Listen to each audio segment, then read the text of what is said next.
I speak to you today with feelings of profound sorrow.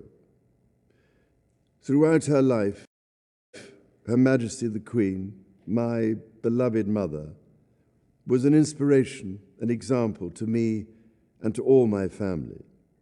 And we owe her the most heartfelt debt any family could owe to their mother, for her love, affection, guidance, understanding, and example.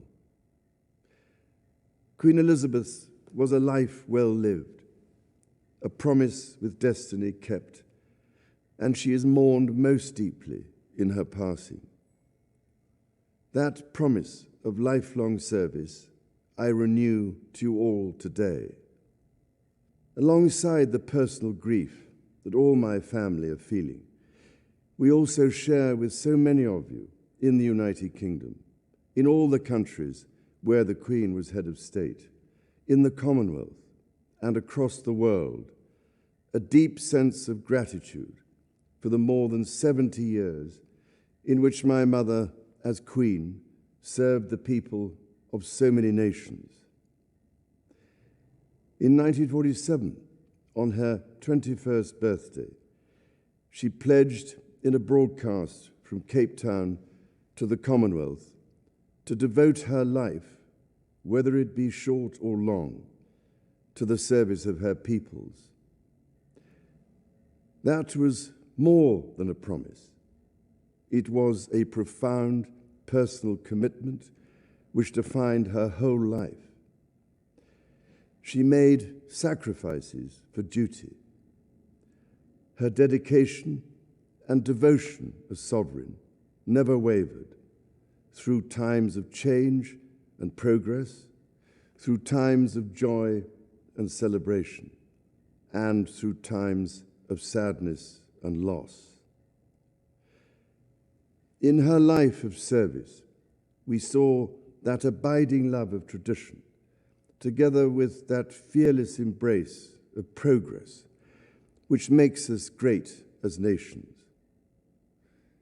The affection, admiration, and respect she inspired became the hallmark of her reign. And as every member of my family can testify, she combined these qualities with warmth, humor, and an unerring ability always to see the best in people. I pay tribute to my mother's memory, and I honor her life of service. I know that her death brings great sadness to so many of you, and I share that sense of loss beyond measure with you all.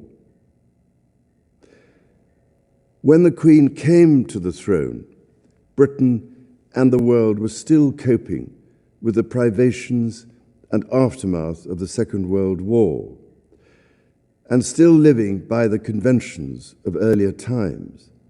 In the course of the last 70 years, we have seen our society become one of many cultures and many faiths. The institutions of the state have changed in turn. But through all changes and challenges, our nation and the wider family of realms, of whose talents, traditions, and achievements I am so inexpressibly proud, have prospered and flourished. Our values have remained and must remain constant. The role and the duties of monarchy also remain, as does the sovereign's particular relationship and responsibility towards the Church of England, the church in which my own faith is so deeply rooted. In that faith and the values it inspires, I have been brought up to cherish a sense of duty to others and to hold in the greatest respect the precious traditions, freedoms, and responsibilities of our unique history and our system of parliamentary government. As the Queen herself did with such unswerving devotion, I too now solemnly pledge myself, throughout the remaining time God grants me, to uphold the constitutional principles at the heart of our nation. And wherever you may live in the United Kingdom, or in the realms and territories across the world, and whatever may be your background or beliefs, I shall endeavor to serve you with loyalty, respect, and love, as I have throughout my life.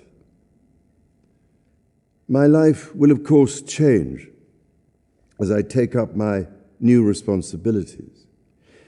It will no longer be possible for me to give so much of my time and energies to the charities and issues for which I care so deeply. But I know this important work will go on in the trusted hands of others. This is also a time of change for my family. I count on the loving help of my darling wife, Camilla. In recognition of her own loyal public service since our marriage 17 years ago, she becomes my Queen Consort. I know she will bring to the demands of her new role the steadfast devotion to duty on which I have come to rely so much.